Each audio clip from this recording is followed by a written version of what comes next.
Бишкектин түштүк тарабындагы жаңы көмөк чордонду 22 декабрь энергетиктердин кесиптик майрамында пайдаланууга берүү максат кылынып жатат. Белгиленген мөөнөттөн кечикпеш үчүн адистер тынымсыз иш аткарышууда. Нам была поставлена задача Электр энергиясын бөлүштүргөн негизги жабдууну орнотуп жатабыз. Азыр монтаждоо жумуштары аяктоо алдында турат. Биз ишти өз убагында бүткөрүп, ошол эле учурда сапаткада маани берип жатабыз.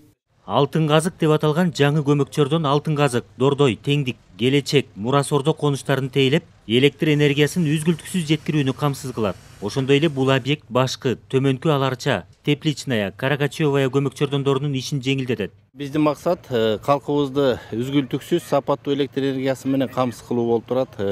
Өзүңүздөргө маалым болгондой, азыркы күндө жаңы конуштар көбөйүп, электр энергиясы жетишсиз абалдарыбыз дагы бар. Керектөөлөр өзүңүздөргө маалым болгондой жыл сайын көбөйүп атат. Электр энергиясын пайдалануу жылдан жылга өсүп атат.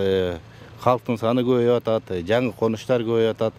Ошого себеп болуп электр энергиясын пайдалануу дагы бүгүнкү күндө жогорулап жатат. Жаңы курулуштан сырткары эски объекттерди жаңылоо жумуштары да жүрүп жатат. Маселен, шаардын ичинде жайгашкан Пенько-Джутовая көмөкчөрдөнү 60 жыл мурда салынып, иштөө мөөнөтүн өтөп бүткөн. Мындан улам жаңы жабдуулар алып келинип, имарат ичине жайгаштырылды.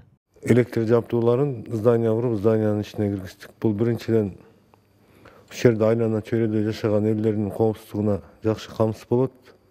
Жана экологиялык электр жабдууларынын үн чыгарып иштөөсү азаят. Жана ушу Бишкек шаарынын борбордук бөлүгүндөгү электр керектөөчүлөрдүн жакшы электр энергиясы менен камсыз болууга көбөлгө түшөт да. Түндүк электр ишканасы жаңы көмөкчөрдөндөрдү куруу келерки жылдарда уланаарын билдирүүдө. Ал калк жыш жайгашкан аймактарда ишке ашырылат. Калыгул Асанбаев, Рыскелдик Өкүлбеков, Ала Тоо 24.